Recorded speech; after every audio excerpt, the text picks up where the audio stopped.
بیان سننے سے پہلے سب ایک بار درود شریف پڑھ لیں۔ اعوذ باللہ من الشیطان الرجیم،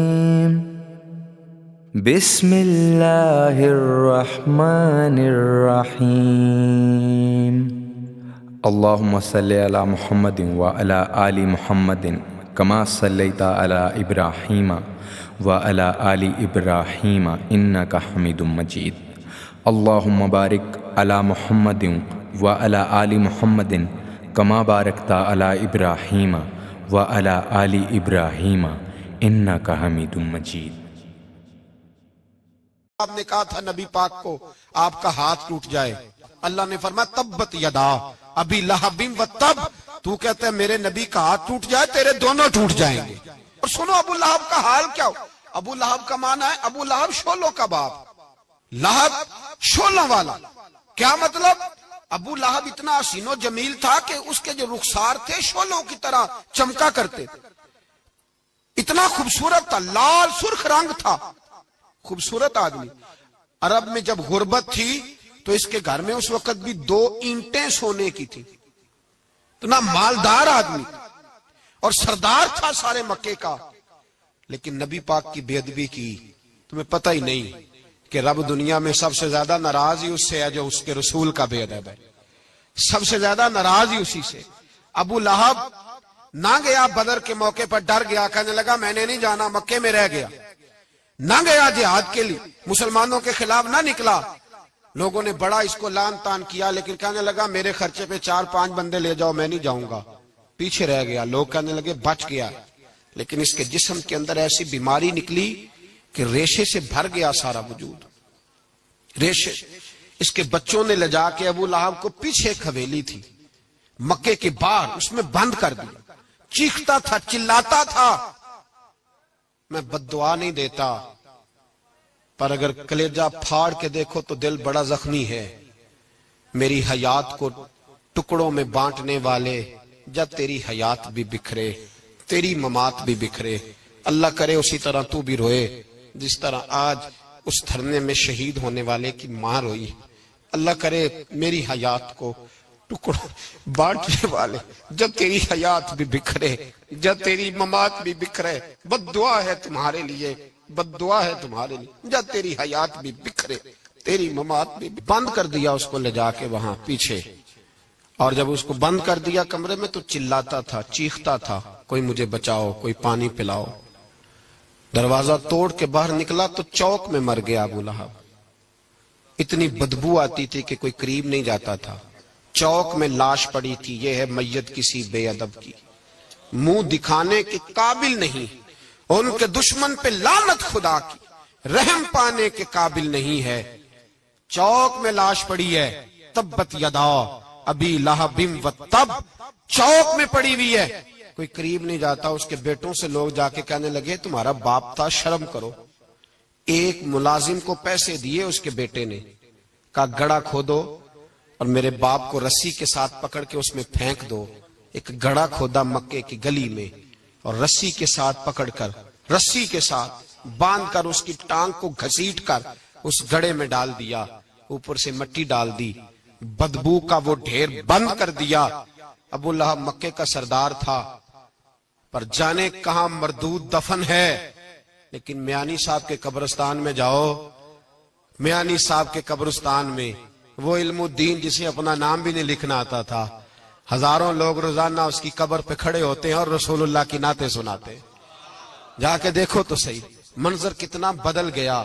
اور جب غازی علم دین شہید کا جنازہ اٹھا تو امیر ملت پیر جماعت علی شاہ صاحب کی چیخ نکل گئی، اور ڈاکٹر اقبال رونے لگے، اور قائد اعظم تڑپنے لگے، منتیں کرتے تھے محمد علی جناح کہ یارو تھوڑے پیچھے تو ہٹو، میرا بھی دل کرتا ہے میں بھی ذرا اسے کندھا دے لوں، ذرا پیچھے تو ہٹو۔ محمد علی جناح جیسے لوگ تڑپتے تھے، اور جب قبر میں اترنے کی باری آئی تو ڈاکٹر اقبال نے ہاتھ باندھے، کہنے لگا او دوستو اقبال پہ تھوڑا رحم کھاؤ، اسے میرے ہاتھوں پہ رکھو، قبر میں اتار دیتا، اسے میرے ہاتھوں قوت عشق سے ہر پست کو کر دے، دور میں اس میں محمد سے اجالا کر دے، اور کی محمد سے